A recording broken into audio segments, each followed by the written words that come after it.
Sean ustedes bienvenidos, una vez más, a Los Límites de Gaia. En esta ocasión, nos volveremos a sumergir en la pluma de Frederick Copleston, con la tercera parte de su historia de la filosofía, de Occam a Suárez.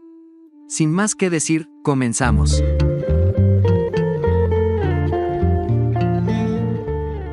Sinopsis. La transición del pensamiento medieval a la Edad Moderna determina los límites del período tratado en el presente volumen. En el siglo XIV, Occam y los ocamistas, el movimiento científico, Marsilio de Padua y el misticismo de Eckhart o Tauler, contribuyen a la destrucción crítica de las síntesis constructivas y armónicas del siglo XIII. Copleston logra dar, en la primera parte, un sentido unitario a esas diversas actitudes con referencia a lo que se ha denominado vía moderna en contraposición a la vía antigua. Después de exponer las posiciones filosóficas que condicionan la nueva concepción humanista, Copleston dedica su segunda parte al pensamiento renacentista. El ámbito se amplía aquí considerablemente, ya, además de las direcciones estrictamente filosóficas, son objeto de estudio el movimiento científico, la filosofía política y las concepciones místicas. En la tercera parte, hace una exposición exhaustiva del pensamiento de Suárez junto con una visión general de la escolástica del Renacimiento. En este volumen el autor ha conseguido explicar el paso del pensamiento medieval al moderno con gran rigor y precisión. Pero, al mismo tiempo, comunica al lector la impresión dramática que produce el conocimiento profundo de esta fase de crisis y ruptura. Análisis. De Occam a Suárez es la tercera parte de la historia de la filosofía, elaborada por el sacerdote e historiador inglés Frederick Copleston, y está, bien. Este intento de análisis, entre comillas, estará dividido en dos partes.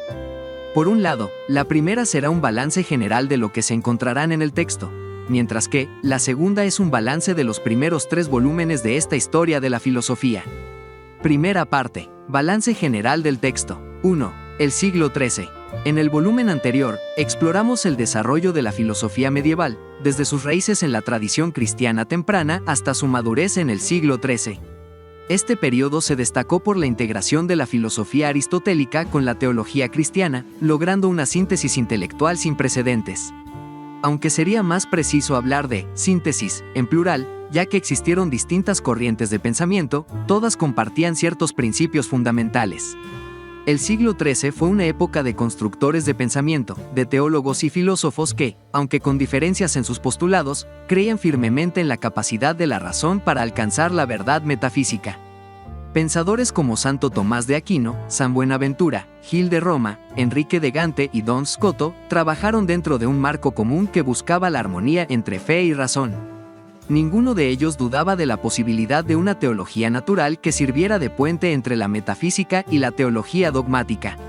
Esta búsqueda de síntesis en el pensamiento reflejaba la estructura de la sociedad de la época. El ideal de armonía entre el pontificado y el imperio tenía su correspondencia en la armonía entre teología y filosofía. Santo Tomás de Aquino, por ejemplo, estableció que la filosofía, aunque autónoma, debía estar normativamente guiada por la teología, del mismo modo que el Estado debía reconocer la autoridad indirecta del pontífice sin perder su propia esfera de acción. Sin embargo, esta armonía era frágil. Aunque algunos tomistas creían en la validez universal y la permanencia de la síntesis tomista, en la práctica, su equilibrio era inestable. La llegada del aristotelismo a Occidente marcó un hito crucial en la historia de la filosofía medieval. Con la traducción de sus obras en el siglo XII y XIII, los pensadores cristianos se enfrentaron a un sistema filosófico completo e independiente de la revelación cristiana o judía. Esta confrontación obligó a los intelectuales medievales a adoptar una postura ante Aristóteles, lo que, en el fondo, significaba adoptar una postura ante la filosofía misma. Los pensadores del siglo XIII reaccionaron de distintas maneras ante Aristóteles. Los llamados aristotélicos integrales, o averroístas latinos, particularmente en la Facultad de Artes de París, aceptaron su filosofía con entusiasmo y sin crítica. Sin embargo, sus posturas chocaban con la teología cristiana en puntos fundamentales, como la eternidad del mundo y la unicidad del intelecto. Para resolver estas contradicciones, defendieron una separación radical entre filosofía y teología. La primera debía atenerse a la razón, mientras que la segunda dependía de la revelación. Desde la perspectiva teológica, esta postura era un subterfugio, pero dejaba implícita la idea de que la filosofía era completamente independiente. Por otro lado, Santo Tomás de Aquino buscó un equilibrio más matizado. Reconoció la distinción entre filosofía y teología, pero sostuvo que la filosofía nunca podía llegar a conclusiones que contradijeran la fe. Si esto sucedía, era porque el razonamiento del filósofo contenía algún error. La filosofía era autónoma, pero su desarrollo debía hacerse a la luz de la fe. Este reconocimiento de la autonomía de la filosofía, sin embargo, preparó el terreno para su eventual emancipación de la teología. A medida que los filósofos comenzaron a trabajar exclusivamente como filósofos, se fue perdiendo la armonía con la teología. En última instancia, esto llevaría a una inversión de los términos, donde la teología pasaría a ser subordinada a la filosofía o incluso excluida de la esfera intelectual. Por otro lado, la síntesis filosófico-teológica del siglo XIII provocó reacciones entre quienes veían en ella un peligro para la fe. Para algunos, la teología cristiana había sido contaminada por la metafísica griega e islámica, y en lugar de una racionalización excesiva, lo que se necesitaba era un retorno a una perspectiva más mística. Así, mientras algunos pensadores socavaban la síntesis con críticas filosóficas, otros lo hacían por considerar que la fe debía mantenerse pura y alejada de la especulación racional. Así, el siglo XIII marcó el punto culminante de la síntesis entre filosofía y teología, pero también sentó las bases para su eventual disolución en el siglo XIV. La historia de la filosofía medieval es, en gran medida, la historia de esta tensión entre la razón y la fe, entre la autonomía del pensamiento filosófico y la necesidad de una verdad revelada. 2. El siglo XIV comparado con el XIII. El siglo XIV se diferencia del XIII en que este último fue una época de pensadores originales y creadores, mientras que el XIV estuvo marcado por el auge de las escuelas filosóficas. Durante esta época, los dominicos consolidaron su adhesión a la doctrina de Santo Tomás de Aquino, respaldados por diversos mandatos de su orden. Así, surgieron múltiples obras dedicadas a sus textos, entre ellas el Compendio de la Summa Theologica de Johannes Dominici, 1331, y la Concordantia de Benedicto de Asignano, 1339, que intentaba armonizar las enseñanzas de la Summa con los comentarios a las sentencias. También proliferaron los comentaristas tomistas, como Herbaeus Natalis, 1323, quien defendió la doctrina tomista y criticó a Enrique de Gante y Duns Scoto. Sin embargo, sería en el siglo XV cuando Juan Capreolo, 1380 a 1444, destacaría como el principal exégeta de Santo Tomás, antes de la llegada de Cayetano, 1468 a 1534. Junto a los tomistas surgieron los escotistas, seguidores de Duns Scoto, aunque su figura no fue oficializada dentro de la orden franciscana como Santo Tomás lo fue entre los dominicos. Otras corrientes incluían a los ermitaños de San Agustín, que seguían a Gil de Roma, y a los discípulos de Enrique de Gante, aunque estos últimos no constituyeron una escuela compacta. A lo largo del siglo XIV, estos grupos continuaron con la vía antigua, es decir, mantuvieron las ideas filosóficas del siglo anterior. No obstante, emergió una nueva corriente filosófica ligada a Guillermo de Ockham, la vía moderna. Esta tendencia, conocida como nominalismo, se oponía al realismo de las escuelas tradicionales y marcó un cambio fundamental en la filosofía medieval. Aunque el término nominalismo no describe completamente la postura de Ockham, se mantuvo como designación común para este movimiento. Los nominalistas, o terministas, según una nomenclatura más precisa, se enfocaron en el análisis lógico de los términos y sus funciones en el discurso, criticando el realismo de Juan Duns Scoto y otros filósofos previos. Más que una simple refutación del realismo, el nominalismo del siglo XIV marcó una transformación intelectual profunda. Al enfatizar el análisis crítico sobre la síntesis, socavó la relación entre filosofía y teología, debilitando la estructura metafísica heredada del siglo XIII. El escepticismo nominalista afectó la teología natural y la psicología metafísica, cuestionando las pruebas de la existencia de Dios y de la inmortalidad del alma, al considerar que muchas de sus premisas no eran evidentes ni sus conclusiones lógicamente demostrables. Aunque Ockham admitía que ciertos argumentos eran probables, esta tendencia condujo a una sustitución de las demostraciones por razonamientos menos concluyentes. El énfasis nominalista en la intuición de lo particular también influyó en la epistemología. Ockham negaba que pudiéramos tener intuición directa del alma espiritual y desconfiaba de las inferencias metafísicas tradicionales, lo que abrió la puerta a interpretaciones más extremas, como las de Nicolás de Autrecourt, quien incluso cuestionó la existencia de la sustancia material. Este escepticismo general terminó por desacreditar la metafísica tradicional del siglo XIII. Como resultado de estas críticas, la relación entre filosofía y teología sufrió una fractura significativa. Santo Tomás de Aquino, en el siglo XIII, había defendido la posibilidad de demostrar racionalmente la existencia de Dios como un preambulum fidei, un conocimiento previo que facilitaba la aceptación de la revelación. Sin embargo, los filósofos del siglo XIV negaron la validez de estas pruebas, relegando la existencia de Dios al ámbito de la fe. Esto generó dos consecuencias. Primero, una separación entre filosofía y teología, y segundo, una tendencia hacia una filosofía más secularizada. Occam, aunque teólogo, carecía del espíritu apologético de Santo Tomás y se enfocaba en la coherencia interna de su filosofía más que en su armonización con la teología. Algunos filósofos intentaron cerrar la brecha entre ambas disciplinas, ampliando la teoría de la iluminación de Enrique de Gante, como Ugolino de Orvieto, 1373, quien sostenía que Aristóteles había recibido una iluminación divina especial. Otros, en cambio, recurrieron al misticismo especulativo, destacando figuras como el dominico maestro Eckhart, quien exploró la relación entre el alma y Dios desde una perspectiva diferente a la filosofía escolástica tradicional. Por otro lado, el siglo XIV vio un importante desarrollo en la ciencia dentro de las universidades, especialmente en París. Figuras como Nicolás Oresme, Alberto de Sajonia y Marsilio de Ingen impulsaron los estudios matemáticos y científicos, con un enfoque que solía asociarse con el occamismo. Aunque Occam mismo no fue un científico empírico, su filosofía favorecía una visión del conocimiento más compatible con el empirismo científico que con la especulación metafísica. En conclusión, el siglo XIV representó un periodo de transición filosófica.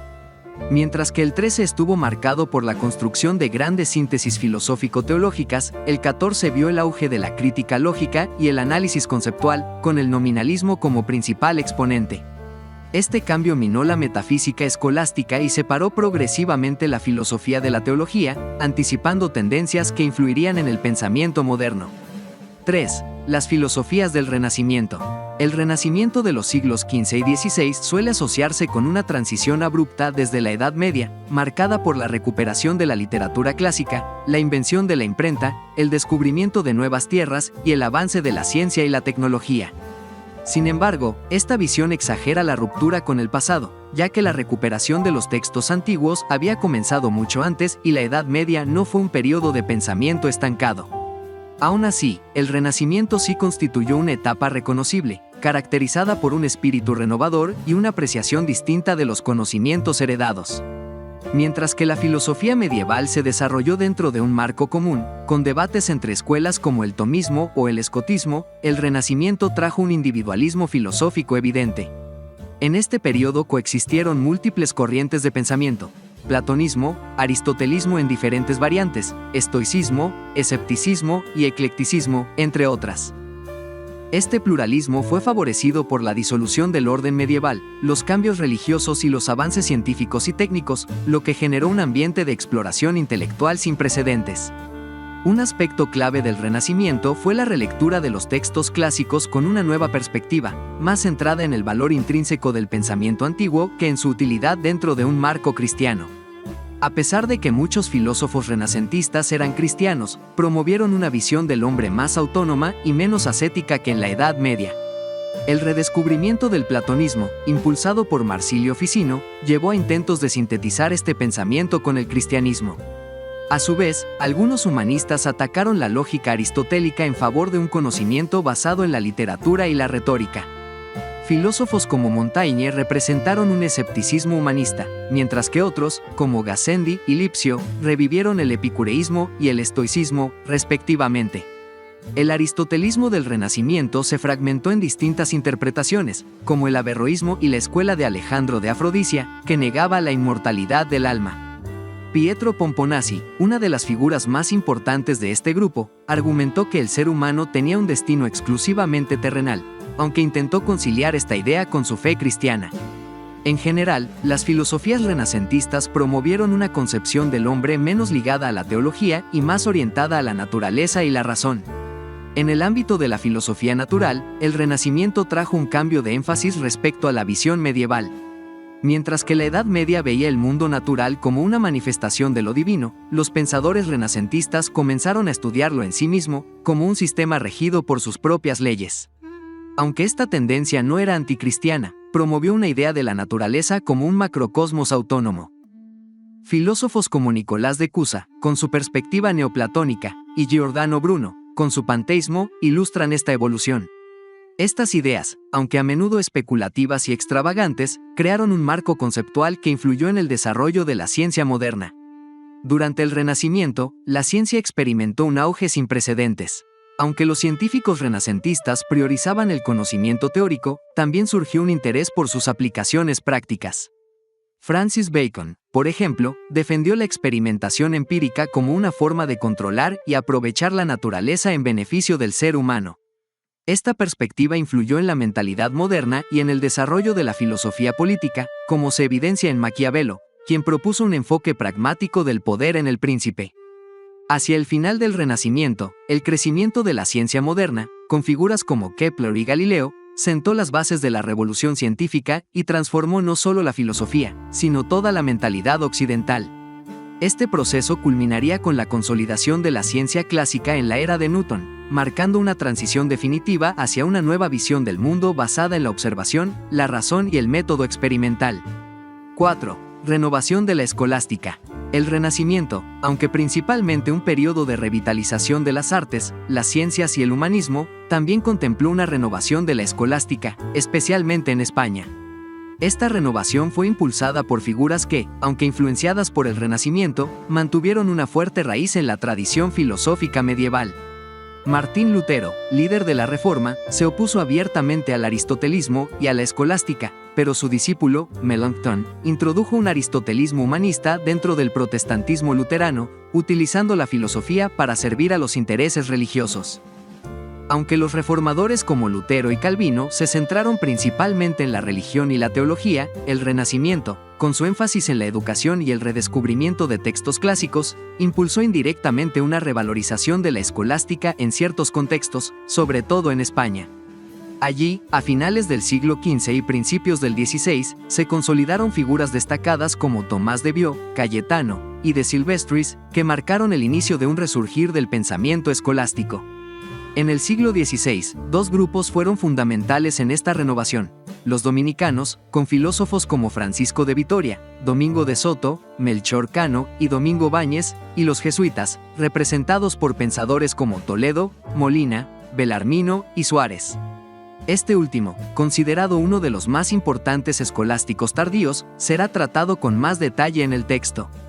Los escolásticos del Renacimiento continuaron abordando los mismos temas filosóficos que habían sido clave en la Edad Media, centrándose especialmente en cuestiones teológicas que se vieron afectadas por el surgimiento del protestantismo. A pesar de la influencia del Renacimiento en otros ámbitos del pensamiento, los escolásticos permanecieron relativamente ajenos a las filosofías renacentistas, concentrándose más en la tradición escolástica medieval.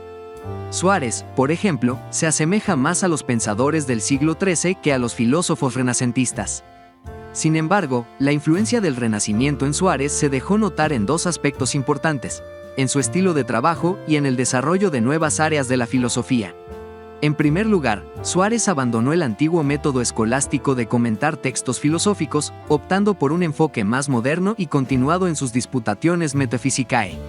En lugar de abordar la filosofía dentro de los textos teológicos, Suárez escribió tratados filosóficos por separado, siguiendo un estilo más sistemático. En segundo lugar, la consolidación de los estados nacionales y los nuevos desarrollos en la política influyeron en la filosofía del derecho y en el pensamiento político. En este contexto, los estudios sobre derecho internacional de Francisco de Vitoria y el tratado de Suárez sobre las leyes reflejan un cambio significativo en la filosofía política, más elaborado que el que había sido producido por el escolasticismo medieval. Segunda parte: balance general de los primeros 3 volúmenes de la historia de la filosofía. 1. Filosofía griega. El primer volumen expone una visión detallada de la evolución de la filosofía griega desde sus inicios hasta el neoplatonismo, destacando las características y los momentos clave de su desarrollo. Filosofía griega y sus fases. La filosofía griega se inició alrededor del siglo VI a.C.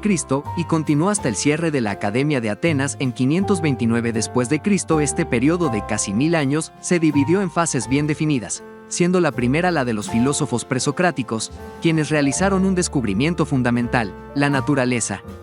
A través de su especulación cosmológica, buscaron comprender el cosmos, un sistema físico organizado por leyes. Aunque sus enfoques eran filosóficos y especulativos, algunos de sus descubrimientos anticiparon teorías científicas posteriores, como la teoría atómica de Demócrito o la hipótesis evolutiva de Anaximandro. A pesar de sus limitaciones, se reconoce que los presocráticos sentaron las bases de lo que más tarde sería la ciencia. Platón y las formas. Platón, influenciado por Sócrates, desvió la atención de la naturaleza hacia el hombre. Desarrolló la teoría de las formas, explicando que las realidades concretas eran copias imperfectas de estas esencias inmutables y perfectas. Sin embargo, el filósofo parece haber confundido la lógica con la metafísica, considerando las formas como una explicación objetiva de los valores, sin darse cuenta de que, en algunos casos, se trataba de construcciones lingüísticas más que de realidades externas. Además, su idea de Dios no era monoteísta, pero su concepción de una mente divina que organiza el universo influyó en la idea de una causa última. Platón no identificó estas ideas con un Dios personal, pero en sus escritos dejó claro que la existencia de un principio divino era fundamental para entender el mundo. Aristóteles y el cambio. Aristóteles, alumno de Platón, buscó dar una explicación racional del movimiento y el cambio, conceptos que no solo incluían la locomoción, sino también cualquier tipo de transformación, ya fuera cualitativa o cuantitativa. Su teoría de las causas se oponía a la teoría de las formas platónicas. Aristóteles veía la causa final del movimiento en el primer motor inmóvil, Dios, pero su crítica a Platón también era lógica. Consideraba que las formas no eran útiles para explicar los cambios observables en el mundo empírico, ya que no podían verificarse de manera científica.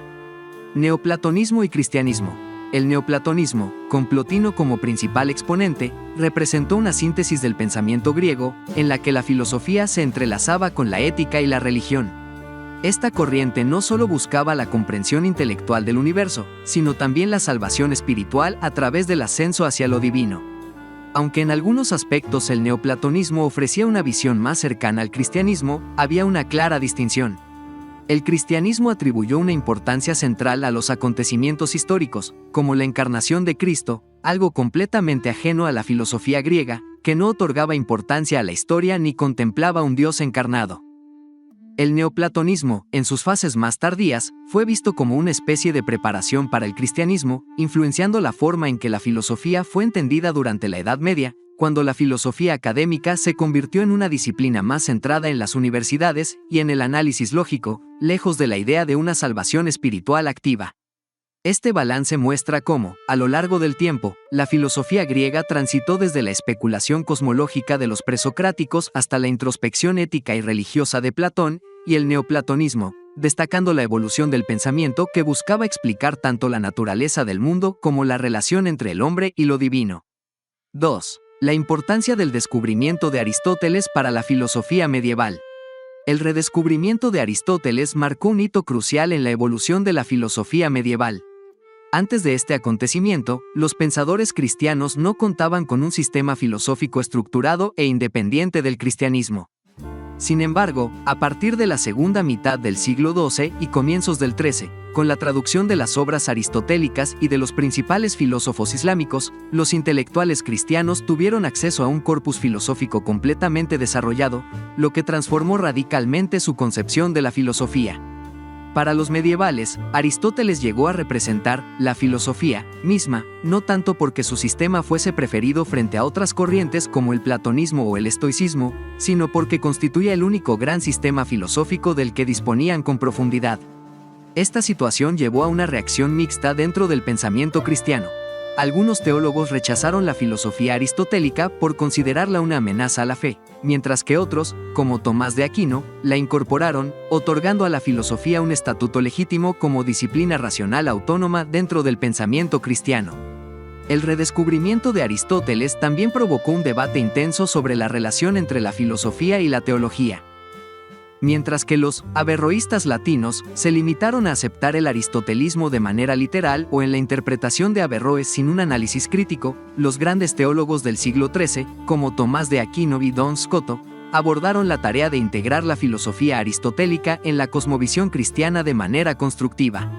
Su trabajo no consistió en una mera imposición de Aristóteles dentro de la teología, sino en un esfuerzo por repensar y desarrollar su filosofía desde una perspectiva racional y filosófica. Tomás de Aquino, en particular, no aceptó el aristotelismo sin crítica. Estaba convencido de que sus principios eran resultado de un razonamiento sólido, pero cuando halló discrepancias con la teología cristiana, en lugar de rechazar la filosofía de manera dogmática, argumentó filosóficamente en su contra.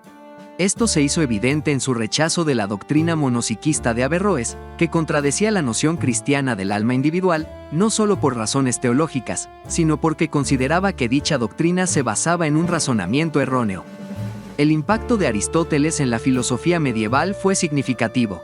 Su pensamiento amplió los horizontes intelectuales de la época, permitiendo el desarrollo de nuevas cuestiones filosóficas, como el problema de la metafísica en un sistema basado en la experiencia sensorial. Sin embargo, el aristotelismo no solo sirvió de inspiración, también planteó desafíos. Su empirismo influyó en el surgimiento de corrientes críticas en el siglo XIV que cuestionaron las bases metafísicas construidas sobre su pensamiento. Más allá de la influencia de Aristóteles, los filósofos teólogos del siglo XIII profundizaron en cuestiones metafísicas que el propio Aristóteles había tratado de forma secundaria. Mientras el filósofo griego se centró en explicar el cómo del mundo, con especial énfasis en el cambio y el movimiento, pensadores como Tomás de Aquino desplazaron la atención hacia el qué, es decir, la cuestión de la existencia de los seres finitos. Este cambio de enfoque, influenciado por la doctrina judeo-cristiana de la creación, llevó a Tomás a formular su célebre distinción entre esencia y existencia, convirtiendo su filosofía en una forma de existencialismo en un sentido medieval. En conclusión, la introducción de Aristóteles en la cristiandad occidental fue un evento determinante para la madurez de la filosofía medieval. Su pensamiento amplió las posibilidades del análisis filosófico y permitió a los pensadores cristianos desarrollar nuevas síntesis conceptuales.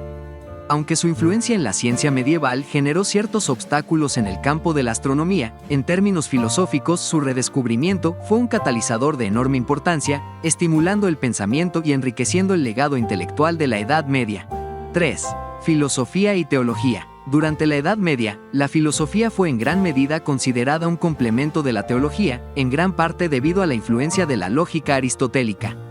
En una época en la que la filosofía se reducía a la lógica o dialéctica, resultaba natural que se la viera como un mero instrumento al servicio de la teología.